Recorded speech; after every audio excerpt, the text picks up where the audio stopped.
안녕하십니까. 사회복지사 1급을 담당하는 고병갑입니다. 이번 시간에는 사회복지조사의 과정을 진행을 할 겁니다. 사회복지조사의 과정은 이미 우리 선행학습에서 간략하게 진행 과정 6단계를 한번 살펴본 적이 있습니다만 그에 대한 강론편으로 세부 내용을 좀 하나하나 떠들어 보도록 하겠습니다. 자, 사회복지조사의 과정. 학자들마다 차이는 있지만 일반적으로 다루고 있는 것이 6개의 단계로 나누고 있습니다. 자, 어떠한 문제가 인식이 되거나 또는 어떤 주제가 선정이 되면 이에 대해서 가설을 설정하고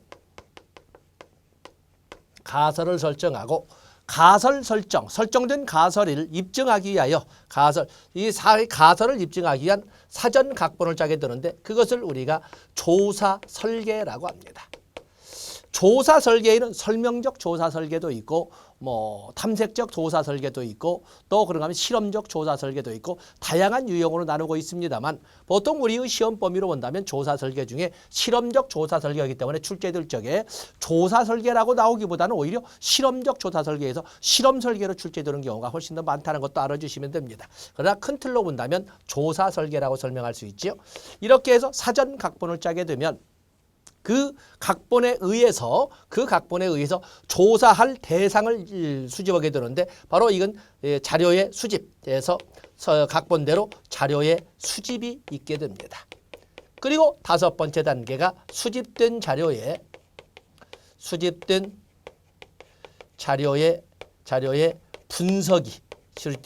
분석이 있게 됩니다. 많은 사람들이 여기까지를 가지고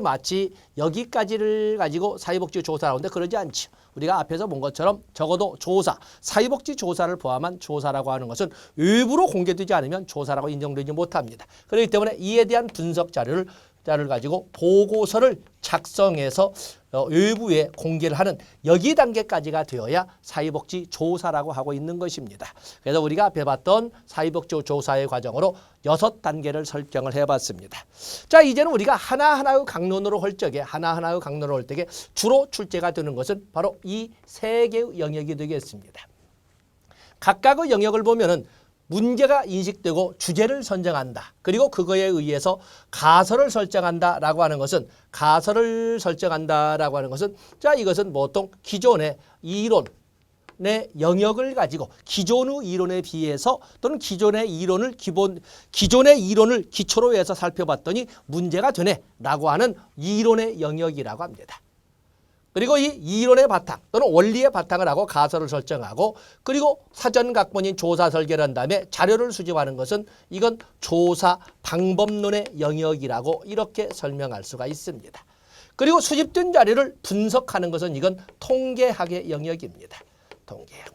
그거에 의해서 새로운 보고서가 작성되는 것은 새로운 신이론, 새로운 이론이 형성되었다는 것을 말합니다. 이런 것처럼 사회복지 조사는 단차원적 또는 소위 단편적인 어떤 학문 영역이 아니라 다차원적 학문 영역이라는 것을 우리가 알 수가 있는 것입니다. 그중에 주로 출제되는 영역은 가설의 영역, 그리고 조사 설계의 영역, 자료 수집의 영역이 주로 출제가 되는 영역이라고 할 수가 있겠습니다. 자, 먼저 조사 문제의 형성이 나와 있는데 조사 문제 거기 첫 번째 한번 보시면 되겠죠. 모든 조사는 연구 문제를 가지고 출발을 한다. 무엇이 어떻게 왜 그런지에 대한 질문을 던지고 그 질문에 대한 답을 찾는 것이 조사의 목적이다. 조사가 뭐라고 그랬어요? 뭔가를 알아보는 것. 그걸 이제 시험용 또는 문어체로 설명한다면 논리적 원칙과 표준화된 절차에 따라 시행되는 지식의 탐구 과정. 이렇게 뭔가를 알아본다는 것을 지식의 탐구 과정이라고 하지 않습니까? 바로 그걸 말하고 있습니다. 그렇기 때문에 여기 조사의 연구 문제라고 하는 것은 오른쪽 페이지 2번에 1번을 보시면 연구 문제란 논문에서 다뤄져야 될 주요한 문제나 중심이 되는 내용이다. 연구 문제는 둘 또는 여러 변수 사이의 관계를 파악할 수 있도록 의문문의 형식으로 기술하는 것이다. 거기 의문문의 형식으로 기술을 한다는 걸 봐주시면 됩니다. 3번에 보시면 연구 문제를 설정할 때 너무 광범위한 문제를 설정하지 말고 구체적이고 깊이가 있는 문제에 초점을 맞춰줘야 된다. 자, 여기 보면은 소위 범위 제한이 있어야 된다. 시간적 범위도 제한이 돼야 되고 공간적 범위도 제한이 돼야 되고 대상의 범위도 제한이 돼야 되고 하는 것처럼 이 논문의 주제라고 하는 것이나 또는 어떤 조사의 주제라고 하는 연구 문제라고 하는 것은 한정성이 있어야 된다. 제한성이 있어야 된다는 것을 말을 하고 있습니다. 그렇죠? 그래서 여러분들은 거기 보면은 첫 번째 의문문의 형식으로 기술을 해야 된다. 그리고 3번에 있는 것처럼 소위 너무 광범위한 문제를 설정하지 말고 맞으면 제한 또는 한정 범위를 잡아서 구체적이고 깊이가 있는 문제로 접근해야 된다라는 거에 초점을 두시면 됩니다. 그런 정도 봐주시면 됩니다. 첫 번째. 두 번째는 가설이 되겠어요. 가설. 이제는 이제 가설 중요한 것은 이제 가설부터가 시작되는데. 가설이라고 하는 것은 가설의 개념이라고 하는 것은 그냥 우리가 일반적으로 할 때 두 변수 사이의 관계를 거기 보면 뭐라고 되어 있습니까? 변이들 간의 관계라고 되어 있는데 복수의 변이들 간의 관계를 통해서 내린 잠정적 결론이라고 이렇게 표현을 합니다. 또 그런가 하면은 거기 잠정적 결론이란 말을 두 번을 썼고 또 둘 이상의 변인 간의 관계를 추리하여 문장화한 것 이렇게 해서 쓰고 있는데 좀 더 자세히 쓴다면 여기는 기존은 원칙에 바탕하여 내린 원칙을 바탕으로 내린 두 변인 간의 관계에 대한 두 변인 간의 관계에 대한 잠정적 결론이라고 이렇게 우리가 부를 수가 있습니다. 그래서 잠정적 결론이지만은 무에서 유를 창조하는 것은 아닙니다. 기존의 원칙을 바탕으로 해서 내린 두 변인 간의 관계에 대한 잠정적 결론이라고 하는 것입니다. 잠시 우리가 한번 그림을 본다면은 기존에 어떤 원칙이 있다. 원칙이나 아니면 어떤 명제가 있다. 그렇다면 이거에 대해서 잠정적 결론인 가설을 끄집어내보는 겁니다. 가설을. 그리고 이 가설이 옳은지 그른지를 하나하나 검증하고 관찰하고 실험을 해보게 됩니다. 우리가 예를 한번 들어볼까요? 우리나라는 북반구 중위대에 자리 잡고 있는 소위 온대와 이런 말하자면 온대지구지요. 그러다 보니까 일반적으로 사시사철 오늘날은 시설지이기 때문에 사시사철 꽃이 피지만 보통 일반적으로 봄에는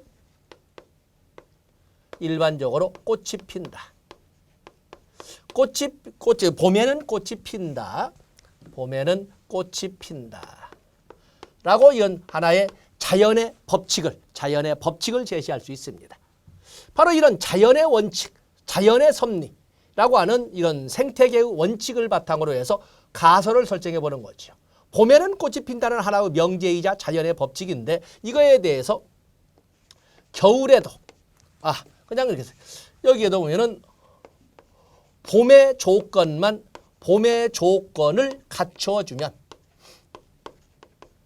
조건을 갖추어주면 겨울에도 꽃이 필 것이다. 라고 하는 겨울에도 꽃이 핀다는 것은 아주 드물게 에델바이스라든지 극히 드문 경우가 겨울에 꽃이 피는데 그러지 않고 봄의 조건을 갖춰주면 바로 이것을 우리가 독립변인이라고 그러죠. 독립변인을 가미하면 봄의 조건을 갖춰주면 겨울에도 꽃이 필 것이다. 종속변인의 관계로 독립변인과 종속변인의 관계를 가지고 내린 잠정적 결론이에요. 그래서 봄의 조건만 갖춰준다면 이렇게 봄의 조건을 갖춘다는 독립변인을 갖춰준다면 겨울에도 꽃이 필 것이라는 종속변인이 나온다는 가설을 설정하는 거예요. 그러면서 이 가설을 검증하기 위해서 무슨 작업을 하겠어요? 조작화 과정을 거치게 돼요. 자, 여러분 꽃이 뭐예요? 꽃. 우리가 꽃을 모르지 않지만 꽃이라고 하는 개념은 모르지 않지만 꽃이 뭐냐고 하면 할 말이 없어요. 꽃의 종류는 말할 수 있죠. 꽃의 종류는. 도대체 어느 선까지를 꽃이라고 해야 돼? 꽃은 언제나 향기가 난다?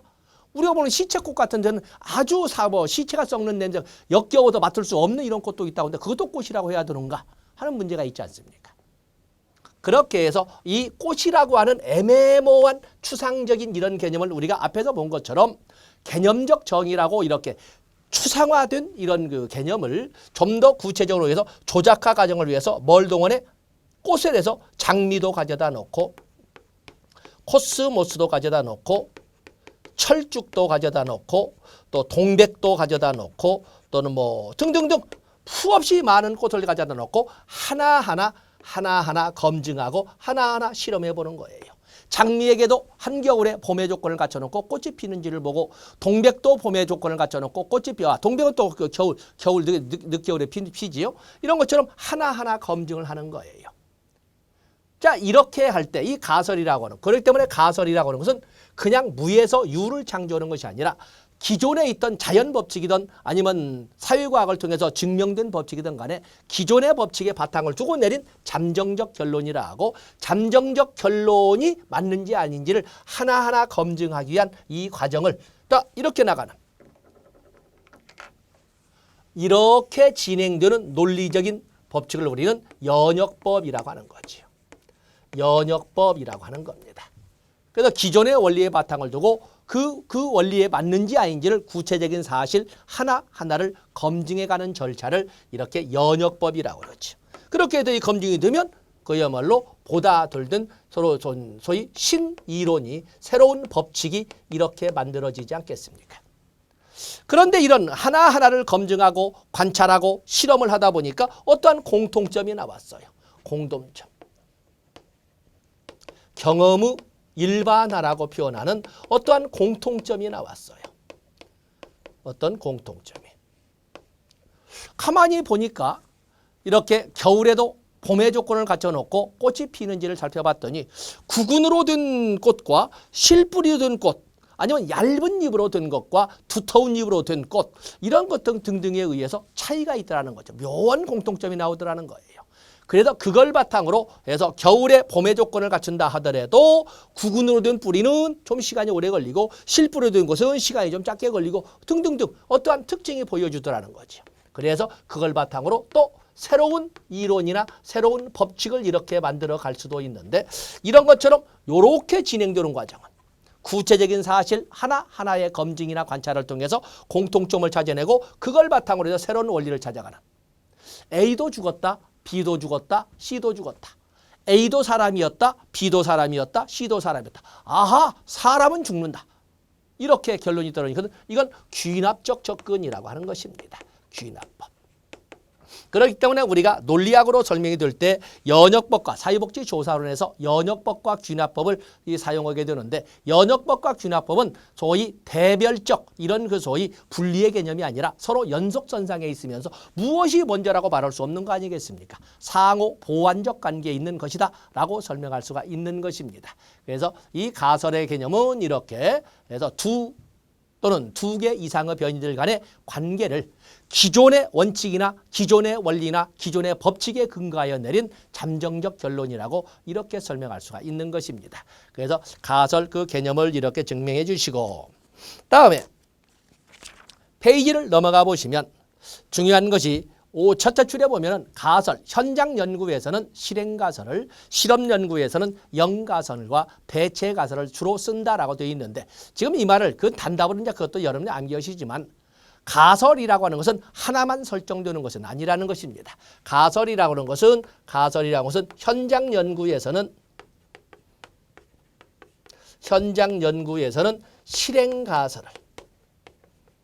실행 가설을 사용하게 되고 그리고 실험 연구에서는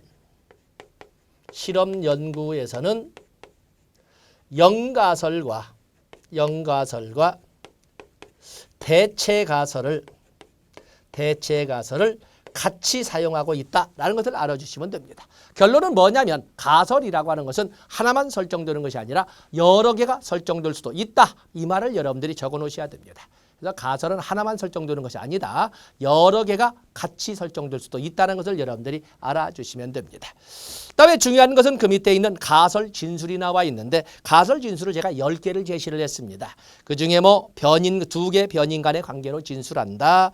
또 사전에 설정한다. 간단 명령에 진술한다. 선언적 가정적 정식을 취한다. 경험적 검증 가능성이 있도록 진술한다. 자, 1번부터 5번까지는 굳이 1번부터 5번까지는 굳이 읽어보지 않더라도 여러분 수준이라면 틀릴 일이 없습니다. 여러분이 체크할 것은 6번부터 10번까지가 되겠습니다. 그래서 이 가설이라고 하는 것은 범위가 한정돼야 된다. 아까 있는 것처럼 가설이 뭐였어요? 가설이라고 하는 것은 소위 범위가 한정이 돼야 되는 거거든요. 그래서 광범위한 지나치게 광범위한 문제도 잡지 않지만 그 문제를 가지고도 가설을 설정할 적에는 그 한정적으로 선정한 문제를 가지고도 또한 범위를 설정해야 됩니다. 그래서 시간적, 공간적 범위 내에서 이런 설정이 돼야 된다 해서 범위가 한정돼야 된다. 가설은 고정불변이 아니다. 고정불변이 아니다 해서 적당한 시기에 변경 가능해야 된다. 그리고 가설 그러면 미래형으로만 사람들이 생각하는데 현재형으로도 가능합니다. 과거형만 아니면 됩니다. 가설은 현재형도 가능하다는 것을 알아주시고 가설 또 가치 중립적이다. 중요 표시하시고 또 가설은 관계의 방향, 두 변인 간의 관계의 방향 정도, 방향까지도 제시할 수 있어야 돼요. 관계가 있냐 없냐도 중요하지만 관계의 방향도 해서 독립변인이 작용을 하거나 독립변인이 가미가 되면 이 종속변인은 같은 방향으로 나간다 아니면 반대방향으로 나간다 이런 관계의 방향까지도 제시할 수 있어야 된다 해서 1번부터 5번은 서비스로 읽어보시고 6번부터 10번을 가지고 여러분들이 정리해 주시면 되겠습니다. 그다음에 연가설이 나왔다 안 나왔다 합니다만 지금 이 이론 강의에서는 여기에서 연가설에 대해서는 이런 정도를 해주는데 자 연가설의 개념만 가지고 한번 정리를 해보겠습니다. 여기에서 연가설을 적어보도록 하겠습니다. 연가설이라는 것은 null hypothesis라고 하는 것처럼 그야말로 단어 자체가 제로입니다. 제로 이렇게 해서 제로 연가설입니다. null hypothesis라고 하는데 연가설 우리가 보면은 실험 연구의 3대 전제 조건 또는 내적 타당도의 3대 추론 요건 그러면은 거기에는 반드시 3가지 조건은 반드시 설정이 돼야 되는데 거기 보면은 시간적 선행성, 공동 변화성, 공변성이라고 그랬지요. 또 경쟁 가설 배제를 제시를 했습니다. 여기에는 연가설 당연히 공변성이 있죠. 두 변인 간의 관계에 독립변인을 가미했는데 종속변인에 아무런 변화가 없다. 그렇다면 이미 원천적 불능이죠. 실험을 할 필요가 없는 거 아니겠습니까? 그래서 독립변인을 가미했을 때는 반드시 어떤 변화, 다시 말해서 종속변인이 나타나야 실험 연구가 되는 거거든요. 자, 두 변인 간의 개념만 적겠습니다. 두 변인 간의 관계가 있다는 연구 결론이 났을 때, 연구 결과가 있을 때. 자, 지금 여기 관계가 있다라는 것은 관계가 있다, 없다, 유무뿐만 아니라 관계의 방향까지도 이렇게 제시될 수 있는 가설이지 않겠습니까? 아까 우리가 보는 가설에 본 것처럼 관계가 두 변인 간의 관계가 있냐 없냐를 넘어서서 관계의 방향까지도 제시해야 된다 이렇게 설명했는데 두 변인 간의 관계 당연히 관계가 없다면은 실험 연구가 이미 중단됐을 거예요. 그런데 관계가 있다는 연구 결과가 있을 때 두 변인 간의 관계가 없다는 가설을 세워 두 변인 간의 관계가 있다는 연구 결론이 나왔을 때 두 변인 간의 관계가 없다는 가설을 세워 그 가설이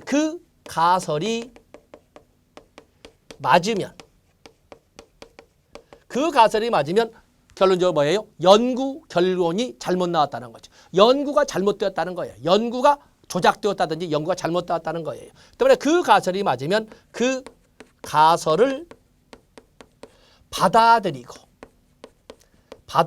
이 말은 가슴 아픈데 받아들이고 이 말은 연구를 폐기하고 이 말입니다. 그 가설이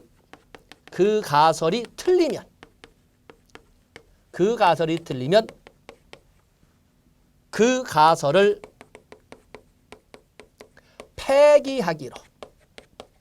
폐기하기로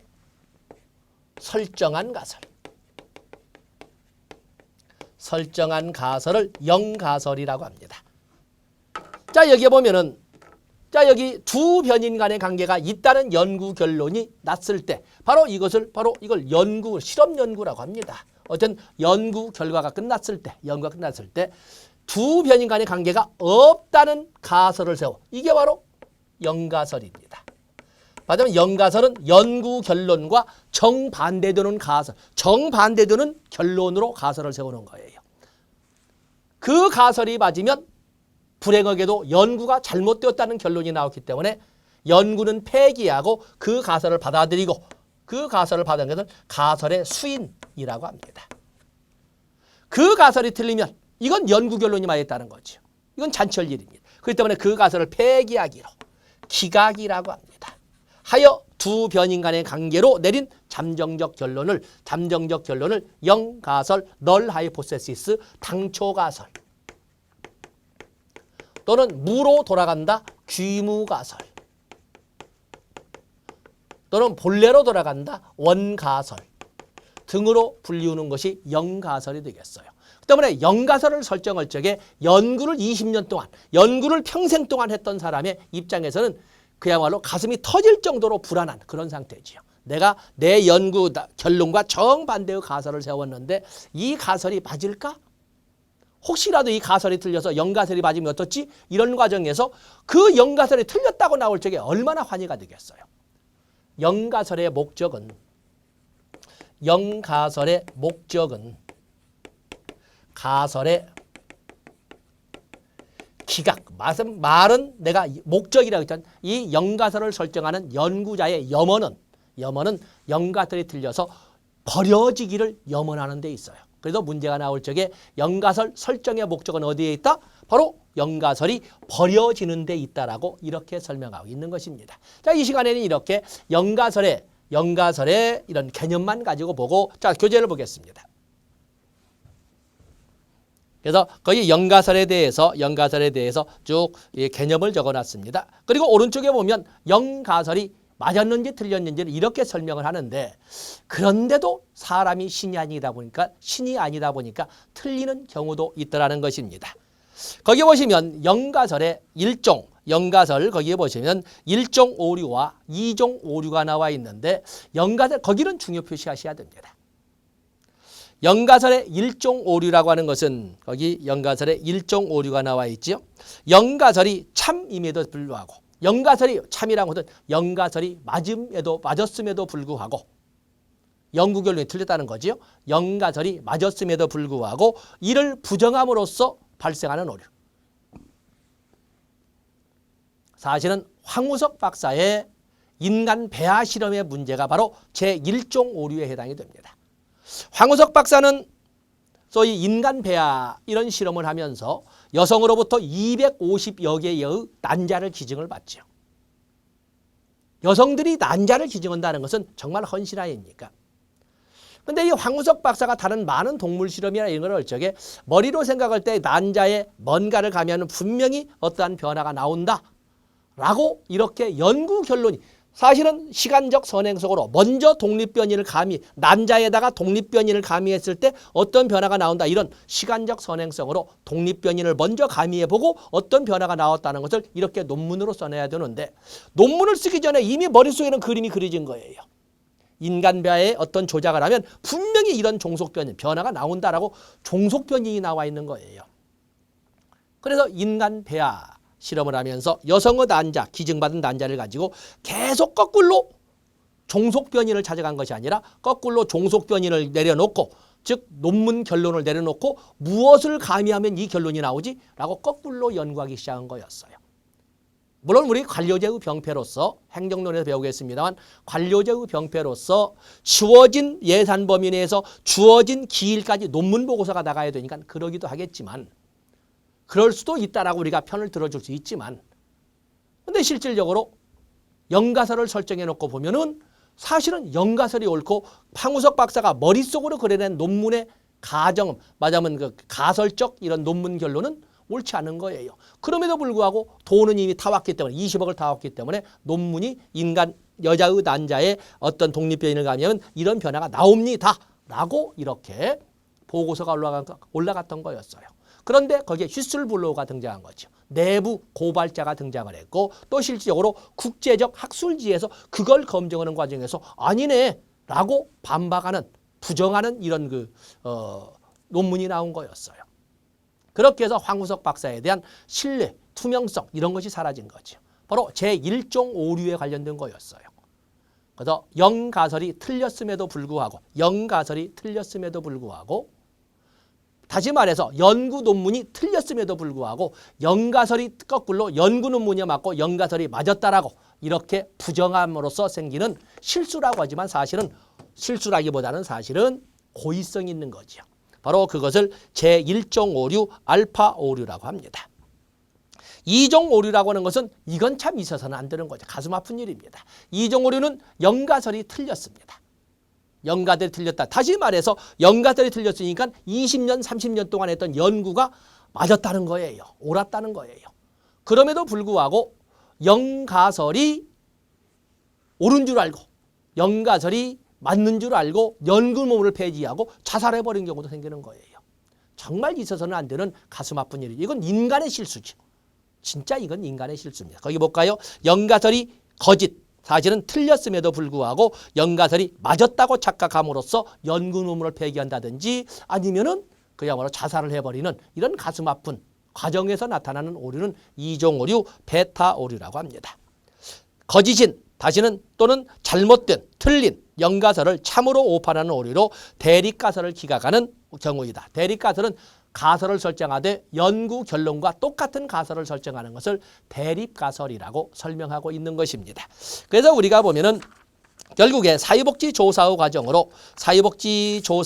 과정으로서 우리가 설명하는 것이 6개 단계로 설명을 했는데 그중에 사회복지조사의 전체 과정 총론 앞에서 봤던 거 다시 한번 확인을 했고 그리고 연구 문제를 어떻게 한다? 제한된 또는 한정된 범위 내에서 소위 구체적이고 깊이가 있는 문제를 선정해서 이끌어가야 된다. 그리고 의문문의 형태로 기술을 해야 된다 해서 소위 연구 문제나 연구 주제를 가지고 설명했고 가설에 대해서는 마침 가설을 설정하면서 연역법과 귀납법에 대한 가지를 가지고 설명을 했습니다. 사실은 이 사회복지 조사를 하면서 연역법과 귀납법에 대해서도 따로 설명을 해야 되지만 따로 설명하지 않고 연역법, 귀납법에 대해서는 어떻게 설정을 했냐면 우리가 양적 연구와 질적 연구를 가지고 올 때 간략하게 연역법, 귀납법이라는 단어만 쓰고 설명을 했었어요. 양적 연구는 연역적 접근을 하면서 외부자 관점으로 연구를 한다라고 설명을 했고 질적 연구는 귀납적 접근을 통해서 내부자 관점으로 이끌어간다라고 이렇게 설명해서 연역법, 귀납법을 설명하지 않았습니까? 그런데 이것을 다시 가설 설정의 과정에서 연역법과 귀납법을 설명을 했습니다. 또 그런 거면 우리가 인행사를 배울 적에 연역법이나 가설이라는 용어는 어디서 나오냐면 피아제의 인지발달 이론을 보면은 피아제의 인지발달 4단계가 나와 있죠. 피아제의 인지발달 4단계를 여러분들이 보시면 거기에는 전조작기, 말하자면 감각동작기, 그리고 전조작기, 구체적 조작기, 형식적 조작기가 나와 있는데 그중에 청소년기 수준이라면 보여줘야 되는 이런 그 지적, 인지적 영역의 발달 수준을 형식적 조작기라고 하는데 형식적 조작기는 추상적 사고도 할 수 있다. 또 하나의 문제에 대한 해결책을 하나만 고집하는 것이 아니라 여러 해결책을 강구하면서 그를 믹서시켜서 전혀 다른 소위 콤비네이션 시켜서 전혀 다른 해결책을 만들기도 한다. 조합적 사고가 가능하다. 그리고 뭘 주장했어요?